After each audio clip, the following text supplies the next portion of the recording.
Humanoid robots are so hot right now.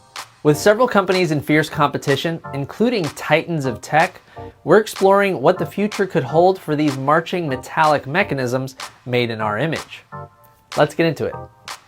This year, Boston Dynamics introduced an all-new, all-electric Atlas, finally retiring its iconic acrobatic hydraulic Atlas, now called HD Atlas. Boston Dynamics says this new robot is a key stepping stone in the road to commercializing this technology. The all-new Atlas is capable of moving in what I would call superhuman ways, which is one thing I suspect we'll be seeing more of as humanoid robotics technology advances.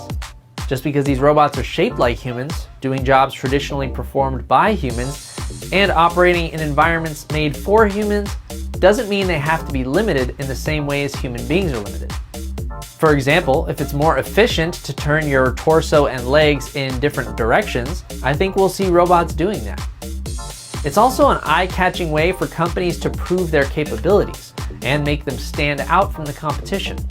We can see this clearly in the Unitree G1, a smaller, more affordable humanoid robot starting at $16,000 that folds up to less than 3 feet in size, presumably for things like storage and shipping. Unitree is a Chinese company that distinguishes itself in the crowded field of robotics by producing more affordable robots on both 2 and 4 legs. Other companies stand apart from the crowd by targeting the home as opposed to the warehouse. 1X's latest humanoid robot, Neo, is shown in its announcement video with its arm around a person. That's something we don't see often from robotics companies, perhaps attempting to portray the robot as something that can be trusted as a home helper. Then there's the issue of autonomy. To be truly useful, robots will have to be able to learn new skills with as little help as possible.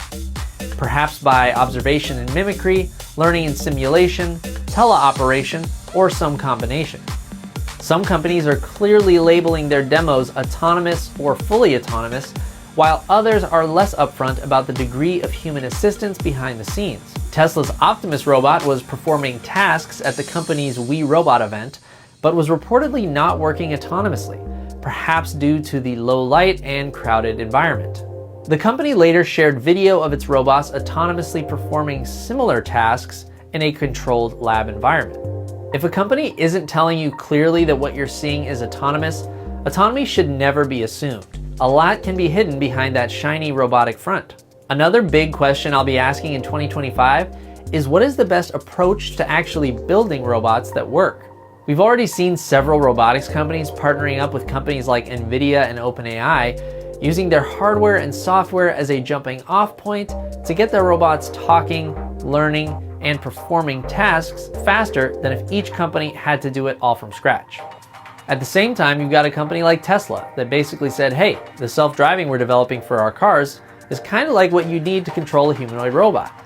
So instead of starting from scratch, they took advantage of all the data, hardware, and AI they were already developing to put it to work in a new form factor with Optimus. We also saw Boston Dynamics announce a deal with Toyota Research Institute, which has been working to develop a large behavior model, similar to a large language model that generates human-like behaviors instead of text. Toyota Research Institute has also been working on developing self-driving and self-drifting cars. It'll be interesting to watch if more partnerships emerge between the self-driving space and the humanoid robotic space. So, I'm expecting more feats of hypermobility, more industry partnerships, and more companies seeking to distinguish themselves from the army of humanoid robots marching into the future. How do you feel about humanoid robots? Let us know your thoughts, dreams, and sci-fi nightmares down in the comments. And for more robot videos, you can check out this playlist right here. As always, thanks so much for watching. I'm your host, Jesse Orrell. See you next time with The Found.